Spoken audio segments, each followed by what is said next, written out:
tema da mensagem de hoje é um tema bem forte. Aqui nos Estados Unidos nós conseguimos viver as 4 estações de uma forma muito visível. Eu digo isso aqui, eu sei que tem alguns que moram no Brasil e também ou moravam no Brasil e conseguiam vivenciar isso. Recife não. Lá a gente tem calor o ano todo, mormaço o ano todo. Na verdade só tem aquela quentura, como a gente fala. Nosso inverno é chuva, é chuvinho. O máximo de frio, que quando faz esse frio é só a gás, é mais ou menos 28 graus. Aqui a gente vive todas essas estações. Inclusive a gente não vê a hora do outono chegar, né, gente? Oh, glória. De manhãzinha está começando a ficar mais gostoso, né? Mas tem uma estação que ninguém quer passar. A estação da seca. Sequidão.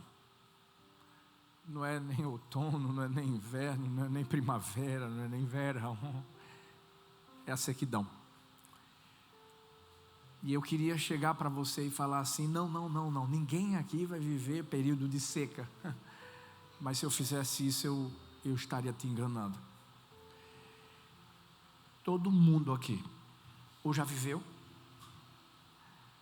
e eu não estou profetizando, mas é a realidade, ou você vai viver algum período de sequidão, por mais que você não queira. A gente gosta de abundância, a gente gosta de fartura, a gente gosta quando as coisas estão fluindo e tudo está dando certo. Mas e quando isso não acontece? A Bíblia está repleta de situações de seca. Por exemplo, a Bíblia fala do momento em que, na época de Jeremias, houve uma seca, lá em Jeremias 14. A seca nos dias de José, lembra? 7 anos de fartura, 7 anos de sequidão. A Bíblia fala da seca nos dias de Joel. São momentos difíceis, porque a gente gosta do barulho da chuva, cheirinho de mato, grama molhada. A gente gosta de ver as árvores com os frutos bonitos, não é verdade? Mas quando chega a seca, e eu sei que chuva na Bíblia tem vários significados maravilhosos: bênção, providência divina, fidelidade de Deus, resposta à obediência, renovação, restauração espiritual, fruto da justiça, prosperidade espiritual, sinal de arrependimento, de reconciliação. Mas a seca, E hoje a gente vai falar sobre um período de seca nos dias do profeta Elias. Essa época era a época em que o rei Acabe, e se você não lembra do rei Acabe, ele era o esposo de nada mais, nada menos que Jezabel. E por causa de Jezabel, o rei Acabe, que era rei de Israel, ele começou a idolatrar e a instituir um culto a um deus falso chamado Baal. E talvez você já tenha ouvido falar de Baal, mas acredito que você não sabe de um detalhe. Baal, ele é conhecido como Deus da tempestade. Toda vez que os fenícios precisavam de chuva para as plantações, eles pediam a ajuda a Baal. É nessa hora que Elias vai confrontar o rei Acabe. Lembra? No monte, os 450 profetas de Baal, e ele os desafia, faz uma oração, fogo do céu queima aquele altar, aquele sacrifício, e Baal é destronado. Mas o mais interessante é o que vem antes disso, é que Elias se levanta para trazer uma palavra profética, e ele diz que não haveria chuva.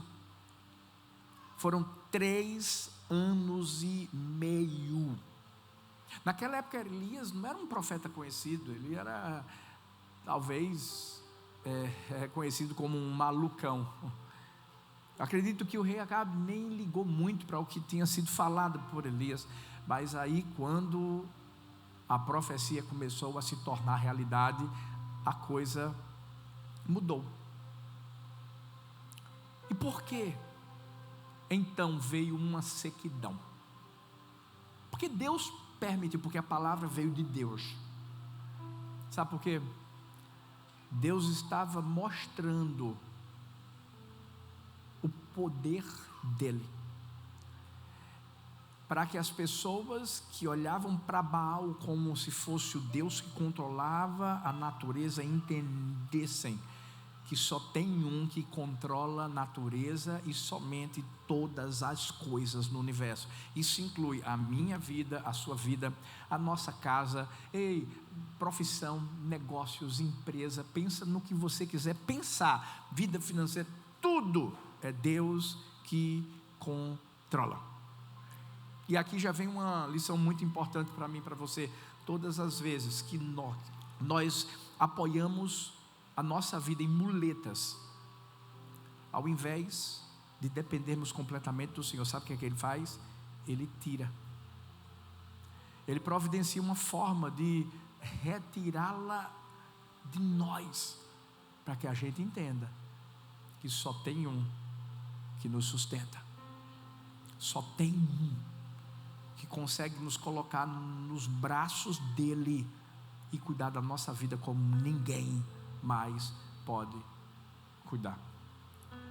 Período de seca vai evidenciar uma grande verdade no meu coração e no seu coração: quem Deus é. E quando a gente entende quem Deus é, nós passamos a conhecê-lo verdadeiramente. Talvez você diga assim: pastor, então o senhor está falando da minha vida, porque eu estou numa época de seca. Cheguei aqui nos Estados Unidos, o negócio não está fácil não. Ou talvez você está no Brasil e a gente está vivendo um período de seca lá. Toda essa situação política, etc., financeira. O que a gente tem que fazer? Quais são os passos que a gente precisa tomar no período da seca? Primeiro, agir com discernimento espiritual. Vamos aprender na Bíblia? 1 Reis, capítulo 17, versículo 1, diz assim: então Elias, o tesbita, dos moradores de Gileade, disse a Acabe: tão certo como vive o Senhor, Deus de Israel, a quem eu sirvo, não haverá orvalho, nem chuva nos próximos anos, a não ser quando eu disser. Então a palavra do Senhor veio a Elias dizendo, presta atenção nesse detalhe, a palavra do Senhor veio a Elias dizendo: saia daqui, vá para o leste, esconda-se junto ao ribeiro de Querite, nas imediações do Jordão. Você beberá água do ribeiro, e eu ordenarei aos corvos que sustentem você naquele lugar. Elias foi e fez segundo a palavra do Senhor. Retirou-se, ficou morando junto ao ribeiro de Querite, nas imediações do Jordão. Os corvos lhe traziam pão e carne pela manhã, bem como pão e carne ao anoitecer. E ele bebia a água do ribeiro. Quando a gente fala sobre profetas, a primeira coisa que a gente pensa é: uau, vamos ver o que é que ele está falando, vamos ver qual é a palavra profética que ele vai trazer. E a gente se esquece de uma coisa que é mais importante do que você falar, que na verdade vem antes do falar. Sabe o que é? O ouvir. O sacrifício do ouvir. A função de Elias aqui não é fácil, gente. Ele teria que ouvir uma palavra que sairia do coração de Deus, e a palavra que ele ouviu não era uma palavra como a gente gosta de ouvir. Quem é que não gosta de repente sentar no culto, levantando as mãos, adorando, olhinhos fechados, e de repente chega alguém perto de você que não te conhece, não sabe tua história, e começa a trazer aquele manto, como a gente fala, aquela profecia maravilhosa: eis que o Senhor te diz, vou abrir as portas, vou fazer isso. Vai, você já se arrepia todo, é aquela coisa maravilhosa. Espera aí. E quando a palavra vai passar por um período de seca, na hora a gente está repreendido em nome de Jesus. É ou não é? A fome está chegando, está amarrado. As pessoas querem receber a chuva, querem receber a abundância, querem receber as bênçãos. Mas e quando, antes de tudo isso, vem a sequidão? Elias não se importou com aquilo que estava sendo falado, ele apenas recebeu a palavra e a entregou. E aqui vem esse sacrifício de ouvir. O que é que tem a ver com a minha vida e a sua vida no período de sequidão? Deixa eu te falar uma coisa: você tem que estar sensível para ouvir a voz de Deus, porque é nessa hora que Ele vai te dar direcionamentos para mostrar quais são as atitudes que você vai ter que tomar, porque senão você vai tomar decisões na força do seu braço, que infelizmente vão fazer você viver um final triste. E quando você abrir os olhos, você vai dizer assim: cadê Deus? Deus vai estar dizendo assim: estive sempre aqui, filho, você que não conseguiu me ouvir. Se a gente quer discernimento espiritual, não tem outro caminho. A gente vai ter que parar e ouvir. Porque para você ouvir, você tem que parar. Se alguém quer falar com você e você quer absorver aquilo que vai ser falado, geralmente a pessoa vai dizer assim: vem cá comigo, e vai entrar num local em que você vai estar parado, e essa pessoa vai começar a conversar com você. Eu sei que isso não é fácil, parar. Só quem passou por período de seca ou está passando sabe o quanto parar é difícil, porque você está querendo, na verdade, resolver a sua situação. Você está querendo encontrar o plano B, C, D, E, F, G, H, e bota o alfabeto todo aí. Você está querendo ver a coisa solucionada. Aí vem as demandas urgentíssimas que você tem. Ficar em silêncio para ouvir não é fácil. Elias aqui, gente, o centro de tudo não era liberar uma palavra, era parar para ouvi-las. E o que é que Elias escuta? Tudo que ele precisava. E a minha oração hoje é que o Espírito Santo de Deus, porque a gente está aqui parado, meu Deus, que encontre um coração sensível, que os nossos ouvidos espirituais estejam abertos para hoje a gente ouvir a voz de Deus diante da sequidão que talvez você está enfrentando na vida, e Ele vai começar a te dizer assim: filho, filha, faz isso, não vai por esse caminho não, aqui você vai cair num precipício, vem cá, e aí você vai ter o discernimento para fazer com que você não viva uma sequidão eterna. Deixa eu te falar, eu estou falando de período de sequidão, não estou falando de algo que é permanente. Mas vai depender do parar, do ouvir.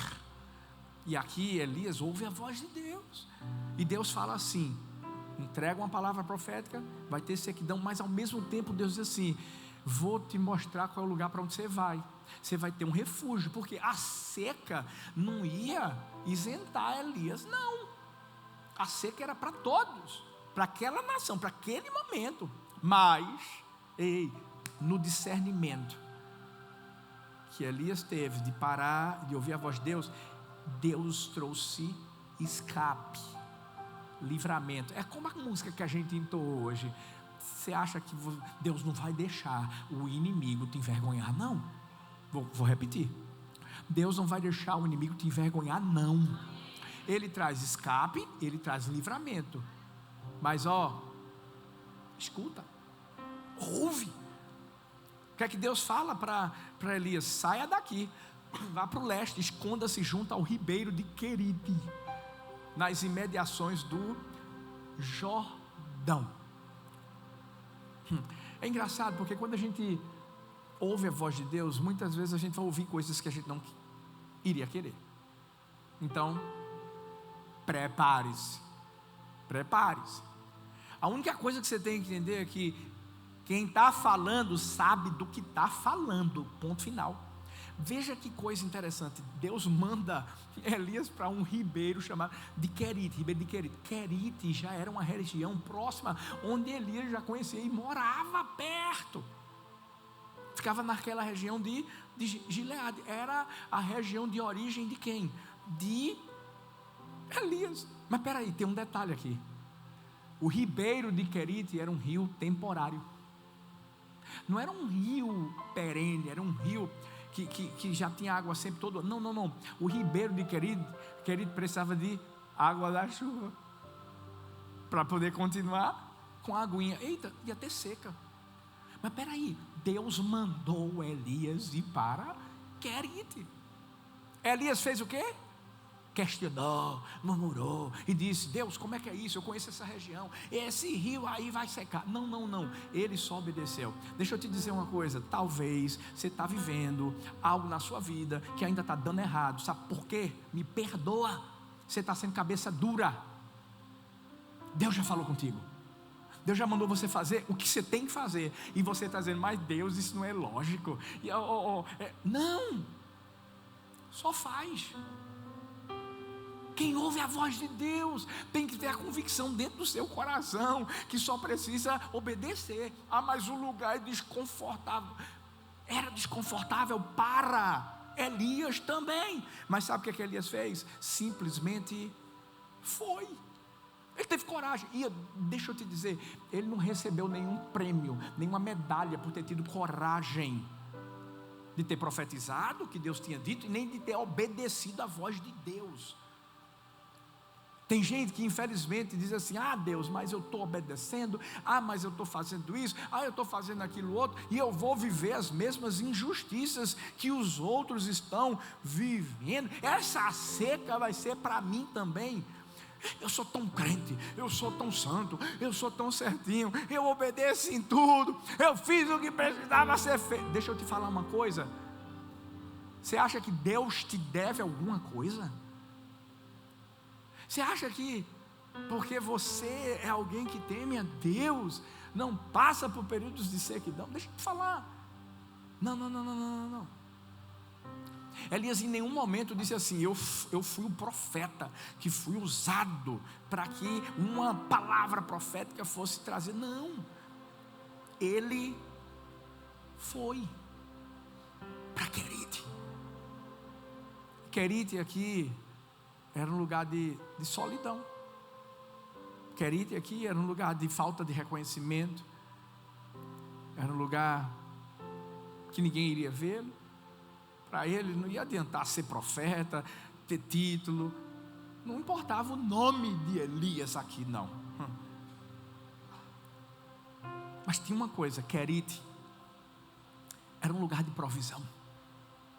Querite era um lugar de visão aberta, onde ele poderia enxergar o cuidado de Deus nos detalhes, aprender sobre Deus como nunca tinha aprendido. Era um lugar de dependência. E eu sei, muitos de nós estamos no nosso querido. Eu conheci uma família que está há 15 dias aqui. Teve uma outra que está há 6. Né? Ontem eu conversava com uma família que está há 11. E venhamos e convenhamos, quem mora aqui sabe, os primeiros anos são muito difíceis. Cada um aqui, só quem está aqui há um bom tempo sabe o que a sequidão que foi vivida. Mas vou te falar, esse lugar é um lugar de dependência. É ou não é? Não, gente. Aqui é lugar de dependência de Deus. Aqui é o lugar que ou você mostra que depende de Deus, ou você vai mostrar que você depende de você e você vai quebrar a cara. E talvez a pessoa está dizendo assim: não quebro a cara não, pastor, estou me dando bem, estou com dinheiro, estou com isso. Mas ei, vai ver a história dessa pessoa. Muitos que chegam aqui perderam família. Estou mentindo? Infelizmente deixaram a família. Muitos que vivem aqui são escravos. Matam de trabalhar. Trabalhar é digno.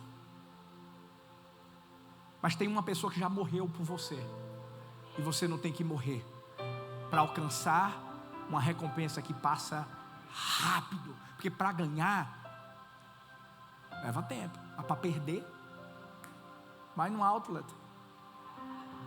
Vai! Hein, filho? Deixa eu te falar uma coisa. Vamos ter discernimento. Vamos ouvir a voz de Deus. E vamos entender que, ei, a gente depende dEle. Só dEle. Sabe qual é o significado de querite? No original, no hebraico, corte, separação. E é isso, muitas vezes a gente vai enfrentar esse corte, essa separação, essa interrupção no que a gente acreditava que iria acontecer, e de repente vem uma crise que rompe sonhos, uma crise que traz uma separação entre nós e as promessas que Deus tem para a nossa vida, e a gente fica quebradinho. Pense num lugar onde a gente se quebra, mas o lugar onde a gente é quebrado é o lugar onde Deus nos reconstrói. Mas tem que ter o quê? Discernimento. Sacode essa pessoa que está perto de você e diz assim: discernimento. Vamos, acorda ela e diz assim: discernimento. Ah, filhos. E aí é a hora em que a gente começa a entender o natural, presta atenção, e o sobrenatural. Sempre vai ter o natural. Eu não estou dizendo que a gente simplesmente não faz nada, não é isso. Aqui o riacho representa o natural. E para Elias matar a sede dele, ele não esperava que viesse um animalzinho colocando a aguinha numa negocinho de coco e desce na boquinha. Não, a água ele tinha que pegar, beber. Agora o pão e a carne, Deus disse assim: eu vou mandar os corvos. Riacho é o natural, é o que eu faço, é o que você faz, normal. Corvos é o que só Deus pode fazer, é o sobrenatural. E a gente precisa de discernimento e equilíbrio para compreender: peraí, isso aqui sou eu que vou fazer, Deus vai mandar eu fazer, mas isso aqui é a hora que eu vou ver Ele fazendo. Mais uma vez ele vai ouvir a voz de Deus e aí vem aquele sacrifício do ouvir. Por quê? O natural se acaba. O sobrenatural não, é ilimitado. Chega uma hora em que aquele riacho, lembra? que era temporário, começou a secar. Eu fico pensando assim, eu gosto de imaginar Elias pegando água e dizendo assim: gente, está secando esse rio. Os covos continuam trazendo meu pãozinho, carne, e eu vou te falar, ele comia isso 2 vezes no dia. Olha que privilégio. Seca do lado de fora e ele comendo isso, provisão de Deus, cuidado de Deus. Mas eu fico imaginando ele olhando para o riacho e dizendo assim: meu Deus, está secando, está secando. Mas ele saiu de lá para dizer assim: vou ter meu plano? Não, ele continuou lá. Ele não olhou para as águas que secaram. Eu não sei para onde você está olhando hoje. Pastor, eu estou olhando para a minha conta bancária, está seca. Talvez você está olhando para o seu casamento, pastor, meu casamento está seco. Talvez a sua vida espiritual, pastor, está seco. Eu cheguei aqui nos Estados Unidos e, meu Deus, eu estou seco. Eu era um fogo, eu era um tição que pegava fogo, pastor. No Brasil servia, adorava, me voluntariava. Pastor, hoje eu estou seco.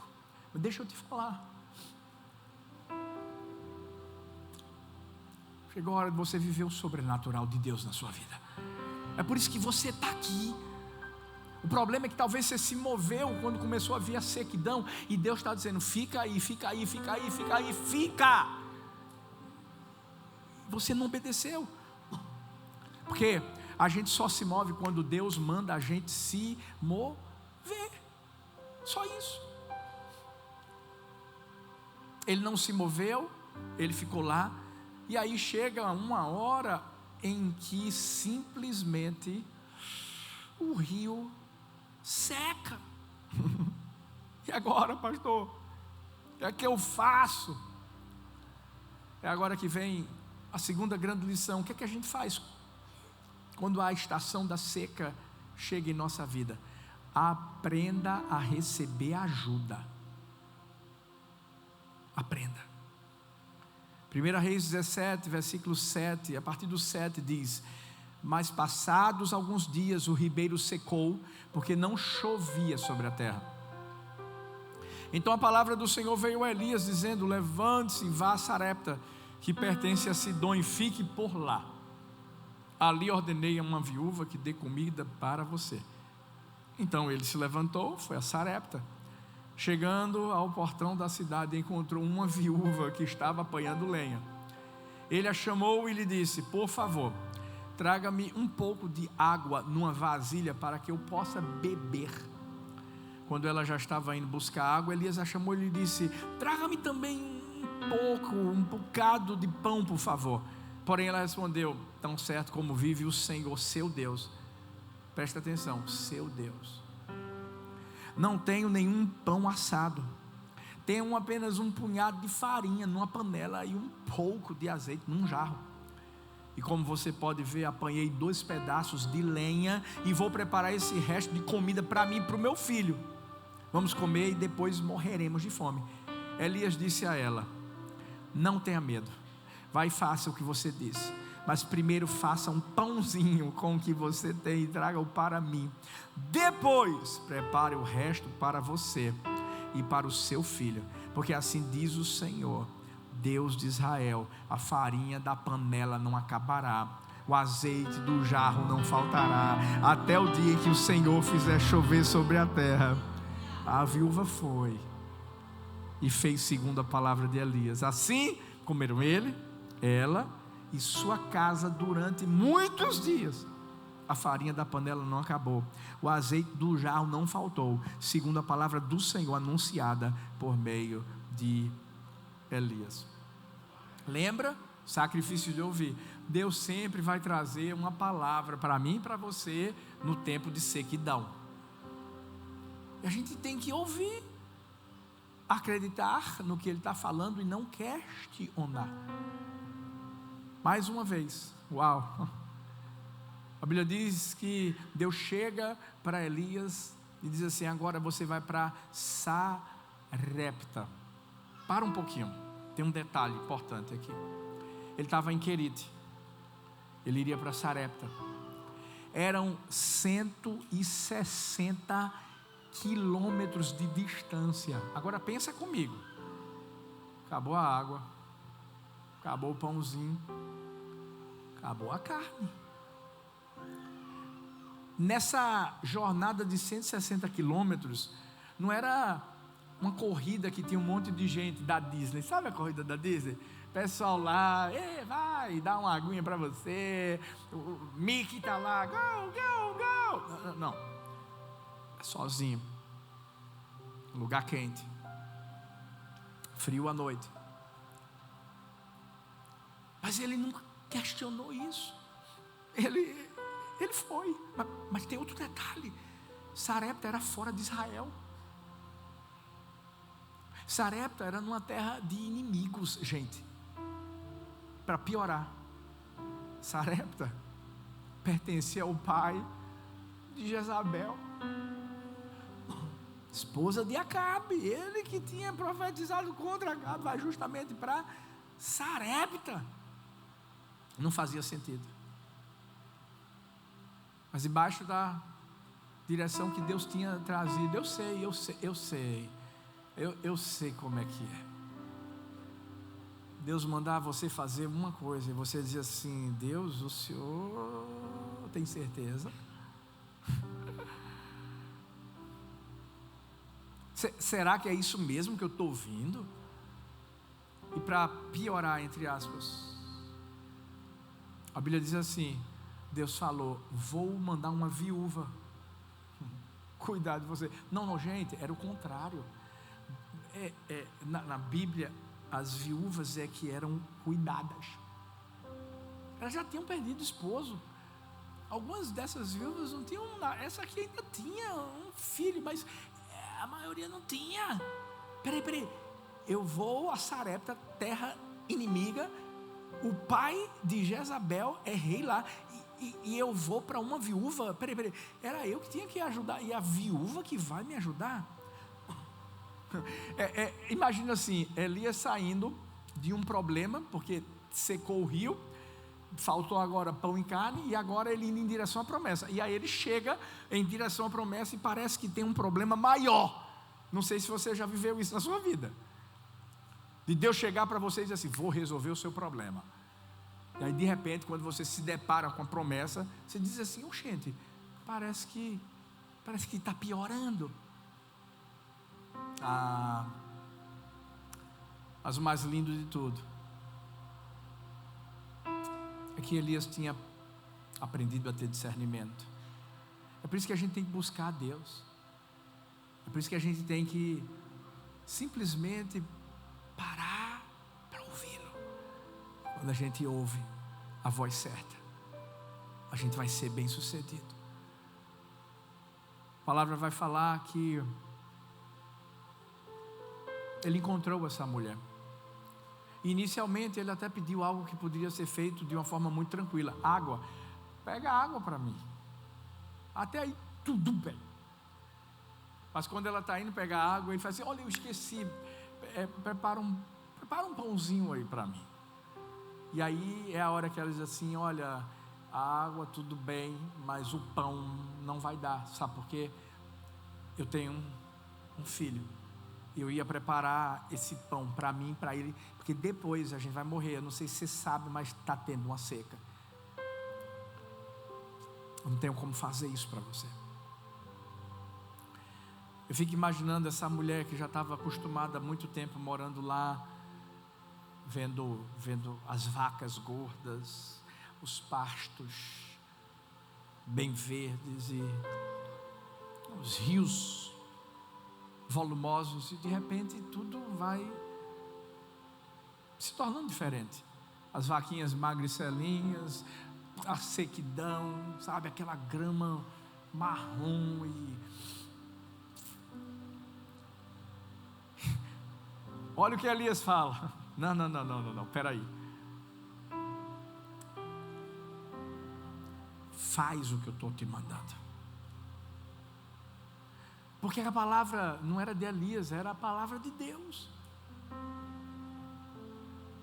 Sabe o que aquela mulher estava fazendo? A Bíblia diz que ela estava apanhando a lenha, ela estava trabalhando, estava com as mãos ocupadas. Ela, na verdade, estava fazendo de tudo na sua força para tentar resolver o problema dela. E ela sabia que aquilo era algo limitado.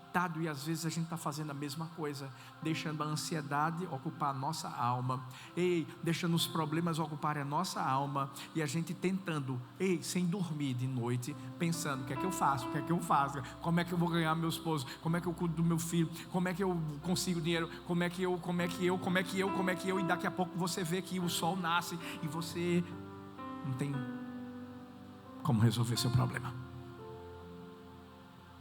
Até que chega uma palavra de Deus. Sabe, eu creio, essa manhã é a manhã em que está chegando uma palavra de Deus para mim, para você. E a palavra de Deus para mim, para você é: escuta a minha voz. Isso é Deus dizendo. Mas se prepara, eu vou mandar alguém para te ajudar. Sabe o que é bom disso aqui? Você vai me ver falando isso várias vezes. Qualquer pessoa que chegar aqui na Igreja do Amor e que está vindo para ficar, eu vou perguntar: você mora onde? Vou conseguir uma célula para você. Eu faço isso aqui, eu faço no Brasil, eu faço em qualquer lugar onde tem Igreja do Amor, porque é uma forma da gente também ser igreja, e de entender que a gente pode estender nossa mão para as pessoas. A gente é família, gente. Não existe esse negócio daqui não, eu repreendo isso desde que eu cheguei aqui. O brasileiro é o cara que dá a rasteira no outro, está repreendido. Brasileiro que é cidadão do céu, faz diferente, abençoa a vida do irmão. Quer ver o irmão crescendo, se ele está prosperando, se alegra, festeja. Sabe por quê? Porque é corpo, é família. E se o outro está sofrendo, a gente chora junto. A gente sabe o que é isso. A gente sabe. Elias viveu essa experiência, gente. Por isso que, posso te falar uma coisa? Não fica sozinho não. Vai mesmo, vai para uma célula. Seja cuidado. Sabe, a gente teve chá de mulheres ontem.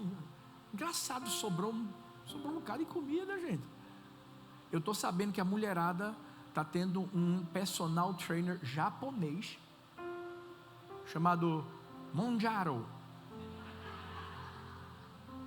que está fazendo elas não comerem. Que isso? Esse Monjaro não é brincadeira não.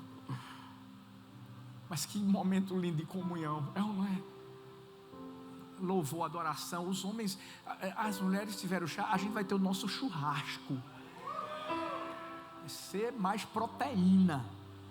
Monjaro vai gostar. É tão gostoso. A gente vai ter agora, semana que vem, casais. Eu e Thalita vamos estar aqui na sexta-feira. Sabe, conecte, starte. É a oportunidade de a gente entender. A gente precisa de ajuda. Na hora da sequidão, se você ficar só, você morre de fome. Elias obedeceu, foi até onde estava aquela viúva. E o mais lindo de tudo é que aquela mulher trouxe uma lição tão importante. Ela estava sofrendo, mas ela não ignorou também o sofrimento do profeta. Ela viu o que ele estava vivendo. Eu sei que ela sabia a situação que ela estava passando.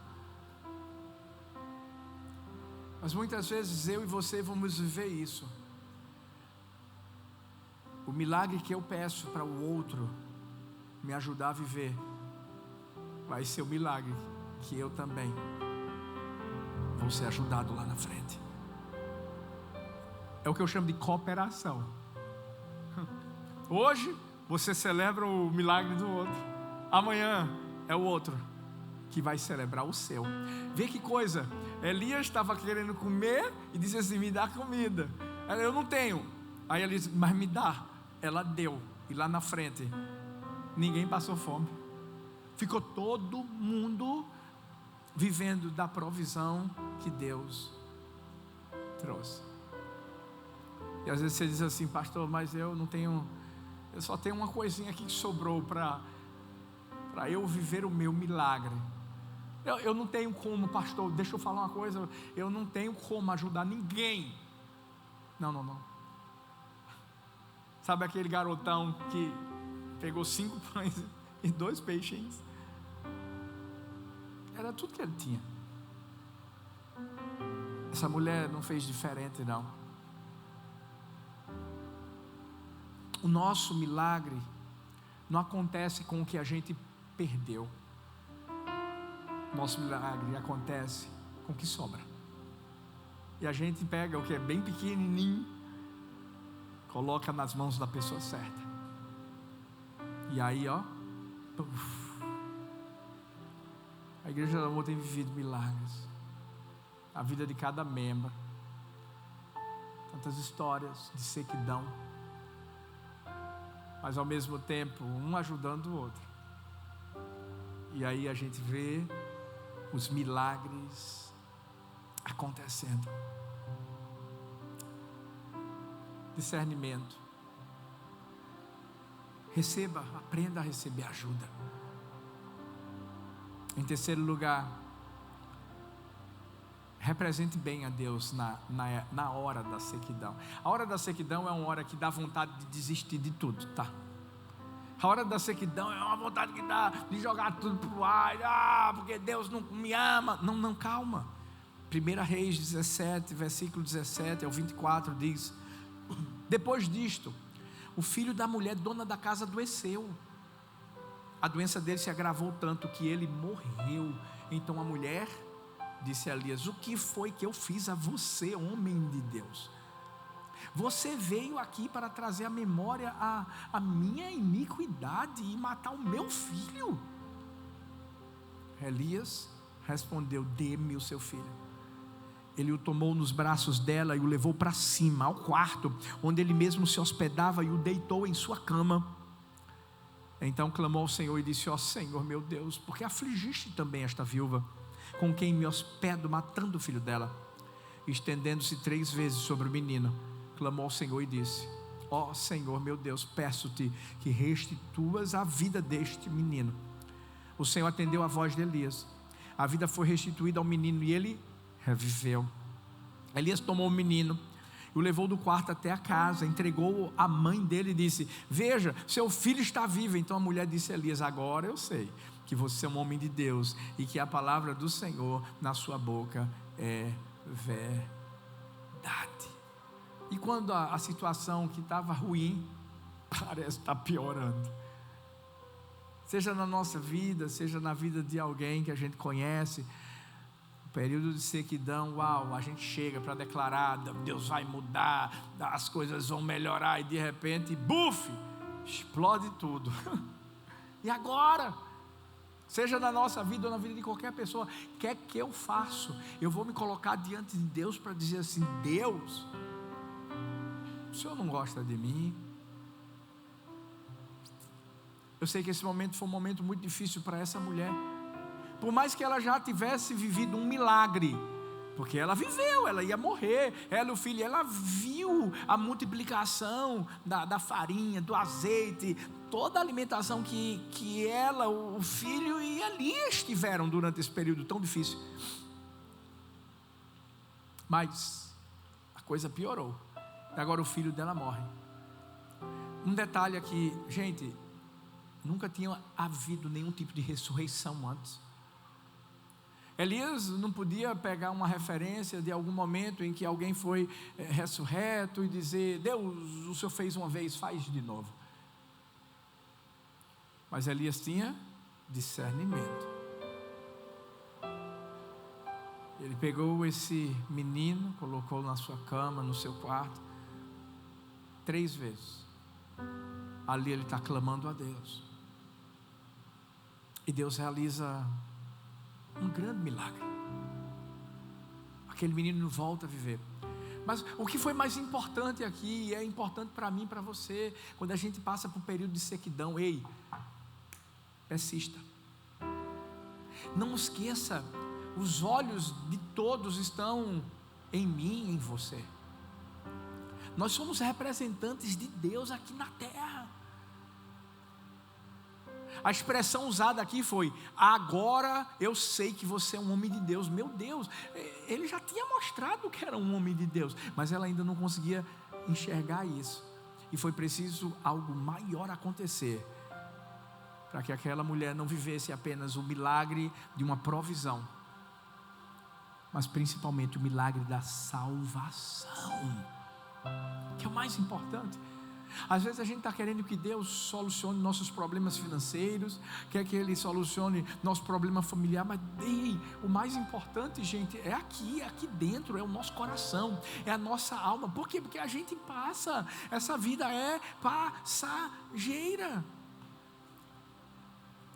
Mas eu posso te garantir que esses períodos em que eu e você muitas vezes passamos de sequidão, é justamente o momento em que as pessoas vão olhar para mim, para você, e vão dizer assim: Deus é Deus na vida dele, Deus é Deus na vida dela. Vai ser impossível uma pessoa não ver Deus em mim e em você. Vai ser impossível. Houve uma ressurreição. E eu quero declarar nessa manhã também ressurreição de Deus sobre sua vida, diante de qualquer estação de sequidão ou de morte que você esteja vivendo. Nós vamos representar bem a Deus. Nós não vamos deixar Deus por conta das situações difíceis da vida. Não. Nós não vamos abrir mão de continuarmos glorificando o nome do Senhor, independente do que a gente esteja vivendo. Eu sei que o meu Redentor vive. Nós podemos declarar o que Jó declarou. Por fim ele vai se levantar. Ele vai. A sequidão é só um período. E é aí que a gente começa a compreender que para chover, primeiro a situação vai ter que estar meio seca. Orlando é um lugar onde a gente está acostumado a ver aquele solão de manhãzinha, à tardezinha, quente, de repente as nuvens começam a se formar, e aí vem aquele toró, aquela chuva. Eu já perdi a quantidade, o número de vezes que eu pousei aqui e de repente não pude sair. Uma das últimas vezes eu fiquei 1 hora dentro do avião por causa da chuva, porque para tudo. Ela não é, parece que o mundo vai acabar, mas antes teve que ficar muito quente. Eu tenho uma novidade para vir para você. Essa é a hora em que a gente começa a ouvir o barulho da chuva. Agora, antes de chover, antes da primeira gota, a gente tem que acreditar. Eu acho que está chovendo. A gente tem que acreditar. Mesmo quando a gente não está vendo nada, mesmo quando nenhuma gotinha bateu, mas a gente tem que acreditar. Vai chover. A abundância vai voltar. Os 2 primeiros anos meus e da minha família aqui foram de sequidão. Talvez você diga: não, o senhor está tirando onda com minha cara. Sequidão. Só Deus sabe o que a gente viveu aqui nos 2 primeiros anos. Mas eu sabia. Ia passar.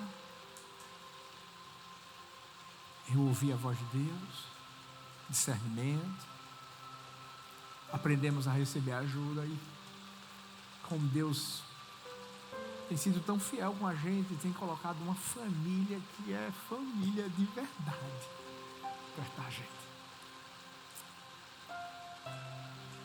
A gente entendeu que a gente tinha que persistir. Não ia ser fácil, não.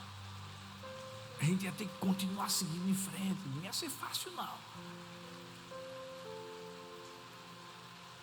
Mas a gente já contemplava, antes de começar a chover, já contemplava a chuva.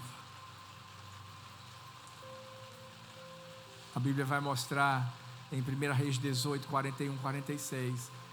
Elias vai dizer para Acabe: suba, vá comer e beber, porque já se ouve o barulho de chuva abundante. Peraí, não estava chovendo ainda.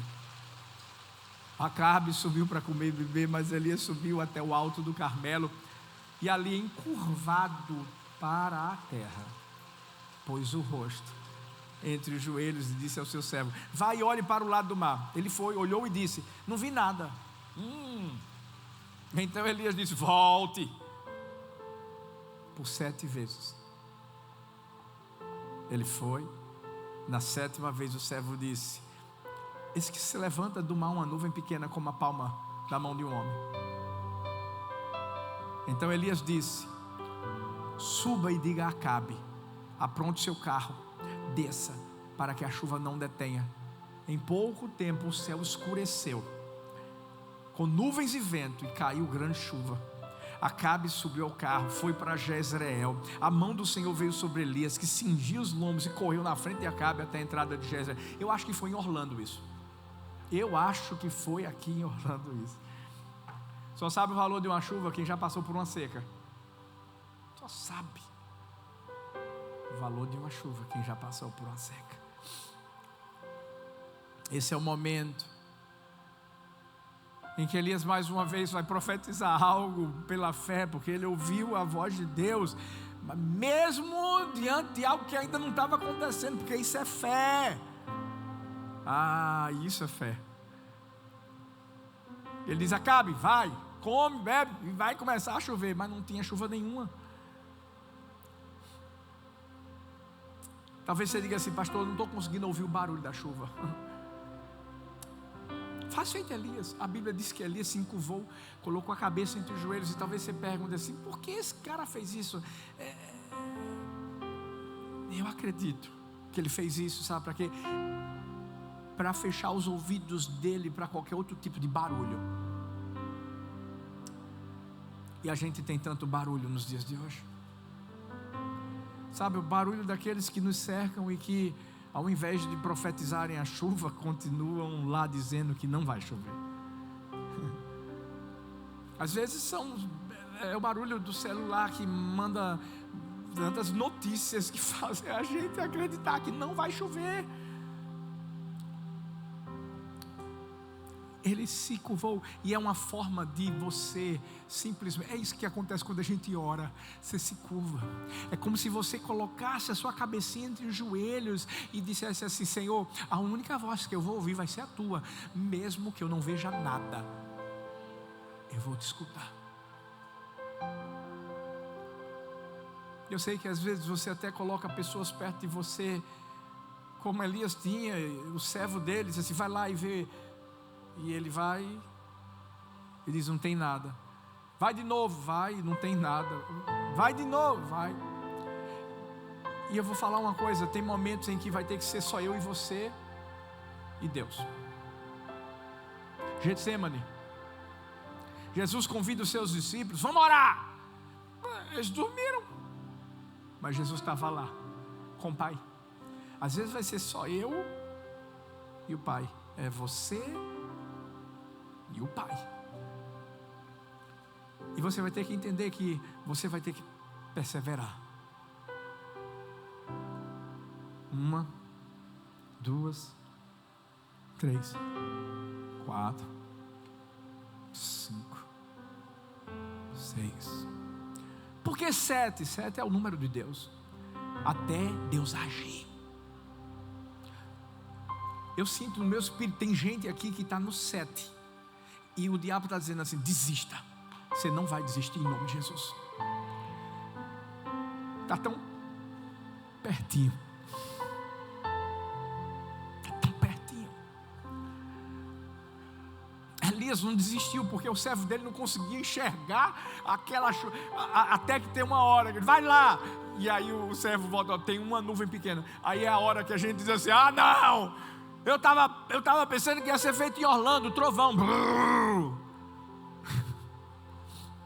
Às vezes é algo tão pequenininho que você diz assim: não tem como vir uma chuvona de uma nuvem pequena.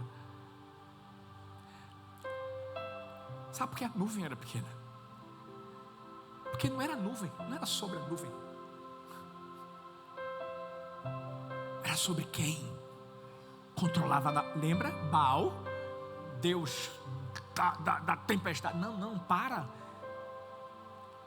O foco não estava na nuvem, estava em quem controlava.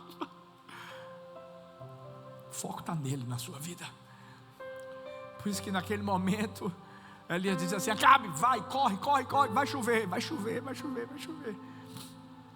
E o fim,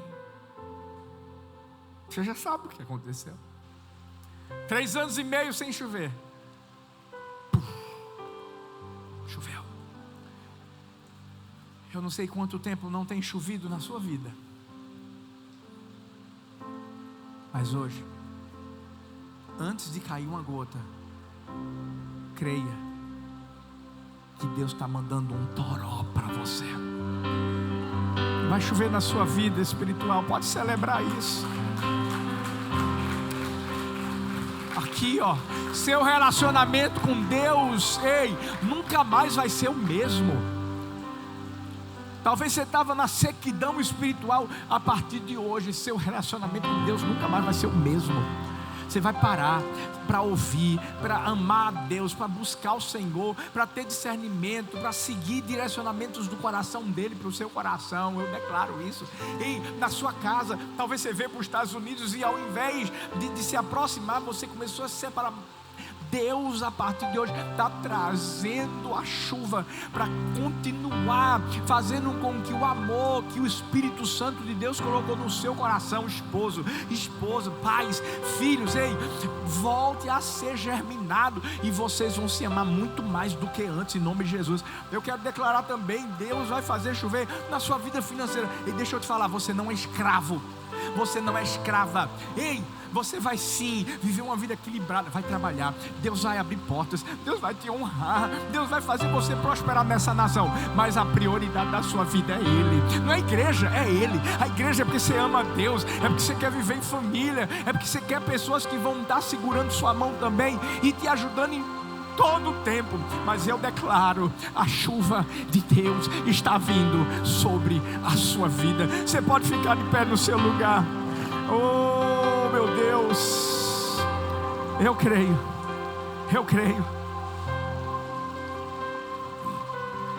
Eu não vou perder tempo. Se você tem vivido um período de sequidão e você quer oração nessa manhã, venha aqui à frente. Vem aqui à frente, sem medo, não, sem receio. É o coração de Deus que está olhando para você. Vem aqui à frente, eu quero orar por você. A gente quer te abençoar. Eu creio. Ah, Deus, eu creio. A tua nuvem está nesse lugar. A tua nuvem está nesse lugar. A tua nuvem está nesse lugar. A tua nuvem está nesse lugar. Vamos lá, vem para cá. Faz chuva.